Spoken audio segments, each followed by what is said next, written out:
Hey guys, so if your beats are sounding a bit muddy, maybe they're too harsh, or you're just struggling with mixing your own beats, well then this video is definitely gonna help you guys out. But before we start the video, I just want to clarify two things. First, this is not a video for mixing vocals, this is strictly for mixing beats. And secondly, this is just my way of mixing. I don't think there's a serious correct way to mix, but there's definitely some things you should be doing and some things you shouldn't be. But at the end of the day, mixing is pretty subjective to your own ears. So again, I'm just gonna show you my way of doing it. You can copy me or you can do something else. But like I said, I have been getting some questions on how I'd mix my beats. So at least I guess I'm doing something right, okay? Alright, so now we're in FL. So I quickly just made this beat right here. Now this is of course without any type of mixing. So I'm gonna play the beat for you guys first and then we're gonna mix it together. So I'm gonna show you guys all the steps you need to do to make it sound a bit better. So this is how the beat sounds.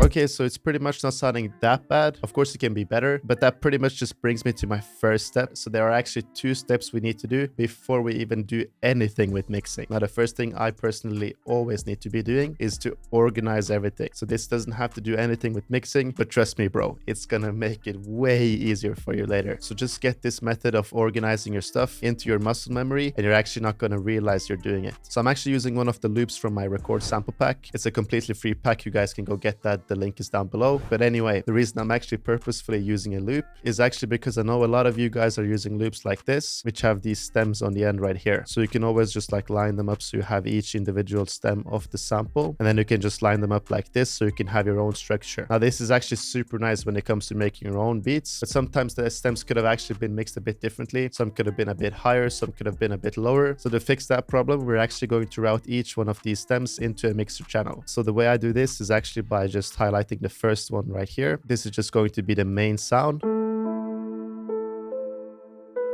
So like I said, that's the main piano that's going to loop throughout the whole beat. So we're just going to double click this one. Then you want to route it to the first mixer channel right here. Now the problem with this is actually if we go to this second counter melody right here,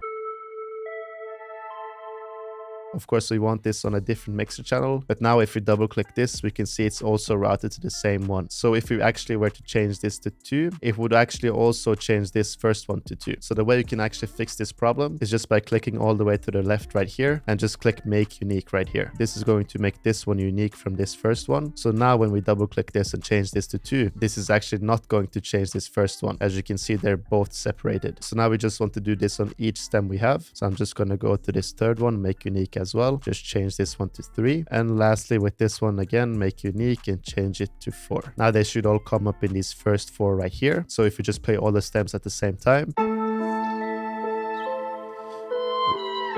you can see they're all playing right here.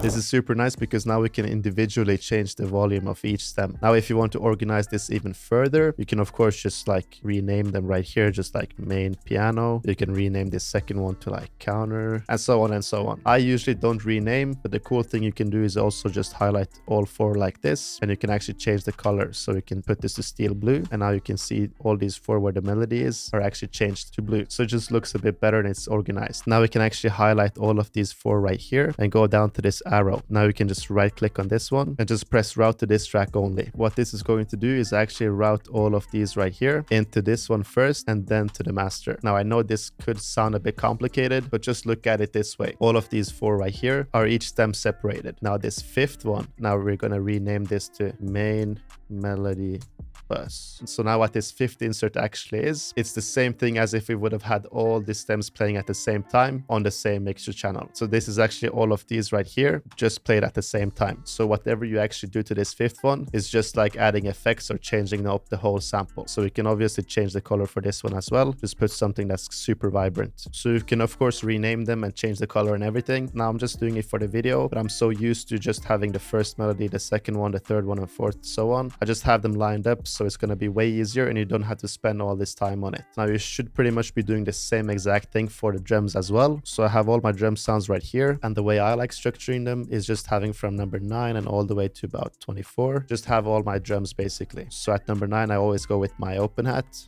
Then number 10 is my clap, 11 is my hi-hat. Then after my hi-hat, it can be perks, snares, different open hats, just whatever drum sounds I end up using. But the last two drum sounds I have are always the kick and the 808. It just makes it easy for me to understand. So if I play the beat with the drums, you'll see they're all lined up right here.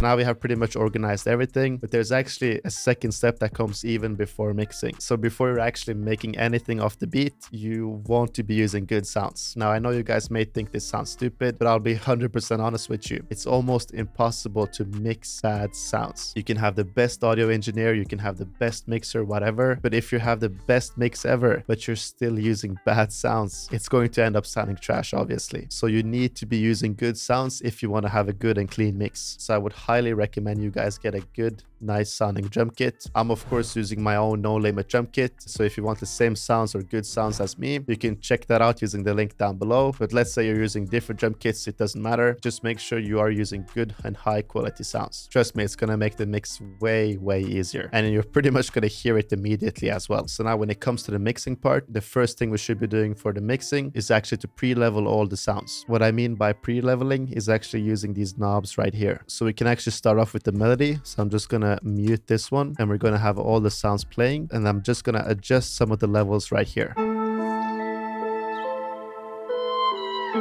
So I feel like this string is a bit too loud. Just gonna turn that down a bit.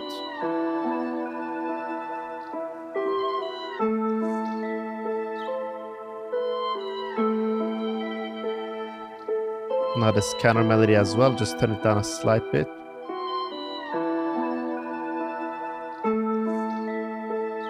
You can of course turn it down here as well if you want to.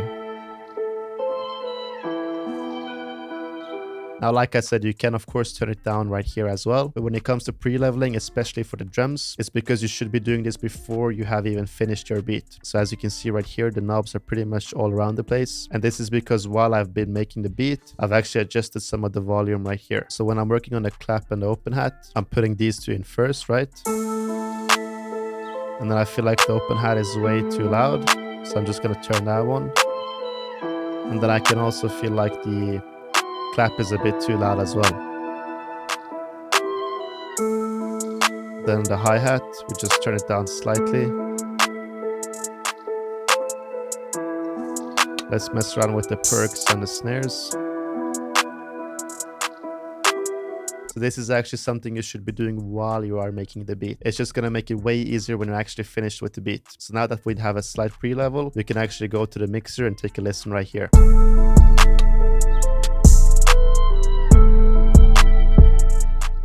So I feel like maybe the hi-hats are still a bit loud. Just going to turn them down slightly right here.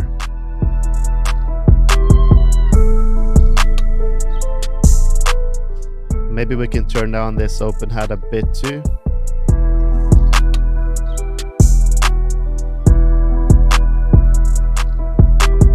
So in the mixer right here, you just want to do some slight adjustments that you hear after you have pre-leveled the whole mix. So now we have actually pre-leveled and leveled each part of the beat, but you can probably still hear that the beat sounds a bit muddy. This is actually because we have some of the frequencies clashing. So the next thing we want to do is just go to this main melody bus that we made earlier. Like I said, this is all the parts from the melody blended into one mixer track. So we actually want to open up an EQ on this one. And I feel like the beat is a bit muddy. So we actually want to remove some of these frequencies down here, so the 808 and the kick don't clash with the melody. So let's just play this. You can see there are some frequencies down here we want to remove.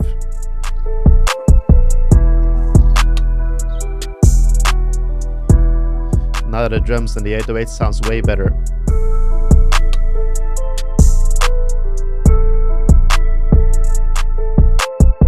You can immediately hear all the clarity and how the 808 sounds way better now. Now the next step is the master. So as you can see right here, I pretty much just have a soft clipper on the master, completely standard settings, no edits whatsoever. And this is something I just put on my master before I even start making any part of the beat, just to make sure that the beat doesn't clip. But then when I'm actually finished with the beat, I actually just remove this and add a T-Rex classic clipper like this one. Then I turn this slope down to something between 2 and -2.5, I guess. And to make the beat punch even harder, I I like turning this gain up a little bit. So I'm just gonna have the beat playing while I turn up the gain.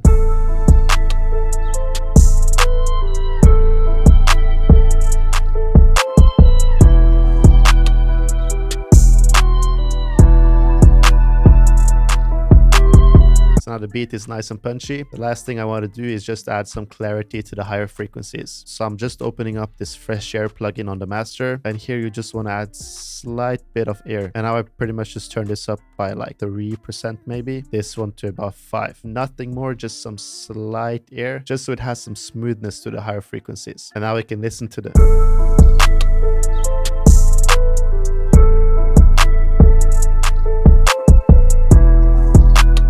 So now I'm actually just going to quickly arrange this beat right here. So I've actually arranged the beat like this. And as you can see, we have a part right here where we have a bridge without any drums. So a cool mixing trick you guys can actually do is to go to this main melody bus right here again and just open up a Fruity Love filter right here. Right click on this arrow and click simple triangle low pass. Then you just want to play around a little bit with the cut and the volume. Then just right click on this knob right here and create automation clip. Now for this bridge part right here, I'm just going to open up the envelope so we have it maxed out right here. Make it fade out a little bit, and it's actually going to give it this underwater type of effect. So let's take a listen and see how it sounds.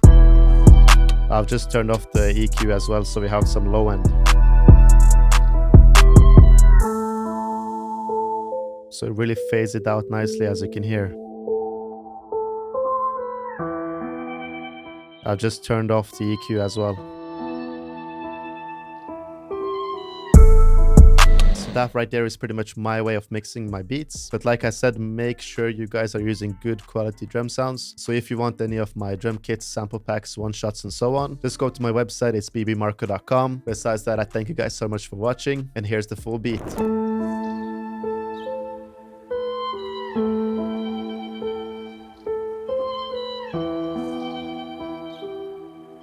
Shut up, Marco.